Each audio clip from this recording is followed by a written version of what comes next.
اور 3 صدیاں گزر چلی ہے، پیرا شاہ غازی قلندر کے وارث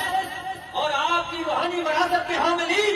وہ پیرا شاہ غازی قلندر کے غلاموں کا استقبال کر رہے ہیں۔ اور یہ جو کرم کے فیصلے ہوتے ہیں اس میں کسب کا کوئی دخل نہیں ہوتا۔ کسب والے وہ ہزاروں سال پیچھے رہ جاتے ہیں، کرم والا ایک آ کر آگے نکل جاتا ہے۔ دنیا کے باتوں کی بات ہو رہا ہے اور قلندروں کی بارگاہ میں بیٹھنے والوں کی بات ہو رہا ہے۔ فرمایا قلندر کے دربار کا پالا ہوا کتا وہ شیر کی باری ہوتا ہے، اور قلندر کے دربار کا دانا چگنے والی چڑیا وہ باپ میں باری ہوتی ہے۔ تو بتاؤ قلندر کی مسجد پر بیٹھنے والے کا کیا ہوگا؟ آپ میں کھڑی ہے جرأت تقول ہوگا نہیں۔ آپ فرماتے ہیں پیرا شاہ غازی قلندر کا ساتھ آئی ہو اس سے شیر کی کان مار کے نکل جاتا ہے۔ جرأت تقول نہ جڑے نہیں کہ جنہوں کی پیرا شاہ غازی اپنی مسجد پر ماریا انہوں کی اکھڑ۔ ایک بات یاد رکھنا، آپ نہیں بیٹھے، آپ نہیں بیٹھے، بٹھان والے نے بٹھایا ہوا ہے، کیونکہ خود بیٹھنے والے کا رنگ اور ہوتا ہے اور جو کسی کا بٹھایا ہوا ہوتا ہے اس کا رنگ اور ہوتا ہے۔ پوری اطمینان قلبی کی قوت کو مجتمع کر کے بغیر کھوٹے تردید کی یہ بات کرتا ہوں، اللہ کی عزت کی قسم کھا کے کہتا ہوں، پیرا شاہ غازی قلندر کے عرس میں کہتا ہوں، پیرا شاہ غازی کے روزے کے سائے میں کہتا ہوں، مجھے ایک ذرا برابر بھی شک نہیں ہے کہ صاحبزادہ عمر بخش خود نہیں بیٹھا ہے، آج یہ کھڑی ہوئی نظروں نے بٹھایا ہے، پیرا شاہ غازی قلندر کی مرضی سے بیٹھا ہے۔ اور میں یہ بات بھی بلا خوف تردید کہتا ہوں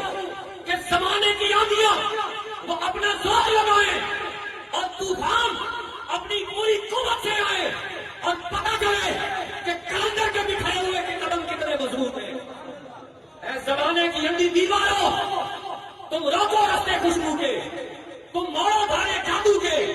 پیرا شاہ غازی قلندر کے کام کے سائے میں یہ خوشبو پھر بھی بکھرے گی، یہ جادو پھر بھی بولے گا۔ اپنی مولی نہیں،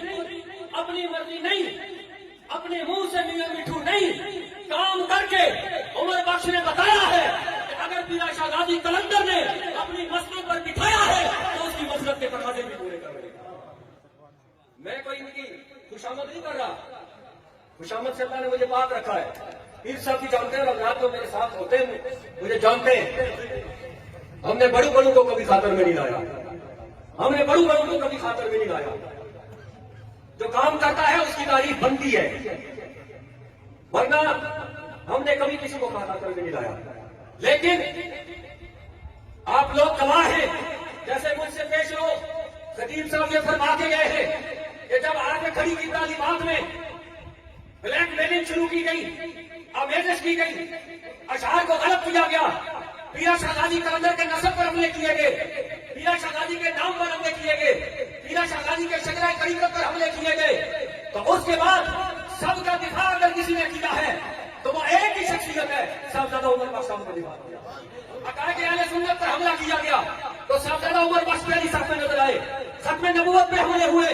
صاحبزادہ عمر بخش صاحب پہلی صف میں نظر آتے ہیں، میاں صاحب کے کلام کی ترویج کی بات آتی ہے، عمر بخش صاحب پہلی صف میں نظر آتے ہیں، میاں صاحب کی تعلیمات کی بات آتی ہے، عمر بخش صاحب پہلی صف میں نظر آتے ہیں، اور پیرا شاہ غازی قلندر کی تعلیمات کی بات آتی ہے تو میاں عمر بخش پہلی صف میں نظر آتا ہے۔ اور صرف یہ تحریری کام نہیں، پیرا شاہ غازی کے مہمانوں کے لیے لنگر کے دروازے کھولنے کی بات آتی ہے، اللہ کی قسم عمر بخش کا گھر پہلی صف میں نظر آتا ہے، پیرا شاہ غازی کے مہمانوں کی خاطرداری کی بات آتی ہے، عمر بخش کا گھر پہلی صف میں نظر آتا ہے۔ اس لیے کہ یہ کوئی محکمہ اوقاف کا ملازم کی بات نہیں، یہ گھر والوں کی بات ہے، کرایہ دار اور ہوتا ہے، گھر کا مالک اور ہوتا ہے۔ تو میرے باپ دادا کی محنت ہے تو میں تو اس کو ایسے نہیں بگاڑنے دوں گا، لہذا تو کرایہ دار ہے، تجھے مکان کی فکر نہیں، تو نے اپنے دن پورے کرنے ہیں، مکان کی اگر فکر ہوتی ہے تو وہ گھر والوں کو ہوتی ہے۔ اور پیرا شاہ غازی قلندر کے لگائے ہوئے اس باغ کی کسی کو فکر ہوگی، اگر آپ نے کھڑی کے باغ کی کسی کو فکر ہوگی تو وہ سرکار کے گھر والوں کو ہوگی، اس لیے کہ گھر کی فکر گھر کے مالک کا۔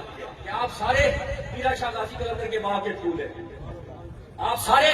حضرت عارف کھڑی رحمۃ اللہ تعالیٰ علیہ کے لگائے ہوئے چمن کے پھول ہیں، اور ان پھولوں کا آبیاری اور ان پھولوں کو تار و تازہ رکھنے کا اگر کسی کو فکر ہوگی تو وہ پیرا شاہ غازی قلندر کے وارثوں کو ہوگی، عارف کھڑی کے خاندان کی ہوگی۔ پھولوں کو بھی چاہیے، پھولوں کو بھی چاہیے کہ وہ مالک کو پہچانے۔ صاحب قبر کا سارا فیض صاحب سجادہ کے سینے سے ملتا ہے، اس لیے اگر آج پیرا شاہ غازی قلندر کا فیض چاہیے تو وہ عمر بخش کے سینے سے ملے گا۔ دو ڈائریکٹ اور ڈائریکٹ کے اوپر گل کوئی نہیں نہ ڈائریکٹ کا رب تعالیٰ نے پیغام کیا ہے نہ نبی نے اس کی ترغیب دی ہے اور رب نے بھی ڈائریکٹ بندے سے بات کی نبی کے وسیلے سے بات کی ہے اور نبی نے بھی ڈائریکٹ وہاں نہیں پہنچایا اپنے وسیلے سے پہنچایا اور علیوں کے وسیلے سے نبی تک نبی کے وسیلے سے رب تک جب رب تک ڈائریکٹ نہیں جا سکتے درمیان میں نبی اور ولی کا وسیلہ ہوگا تو ولی تک ڈائریکٹ کیسے جاؤ گے جو آدمی ڈالیوں کے ساتھ وہر ڈالتا ہے اس کا اصل میں وہر بوٹے کے ساتھ ہے جس کو ڈالیاں پسند نہیں اس کو بوٹا پسند نہیں جس کو بوٹا پسند نہیں وہ اس کی چھاؤں میں ڈال بیٹھے جیسے صاحب مزاج تک جانا چاہتے ہو تو صاحب سجادہ کے ذریعے سے جانا پڑے گا اور صاحب مزاج کا فیصلہ لینا پڑے گا تو پھر بھی صاحب سجادہ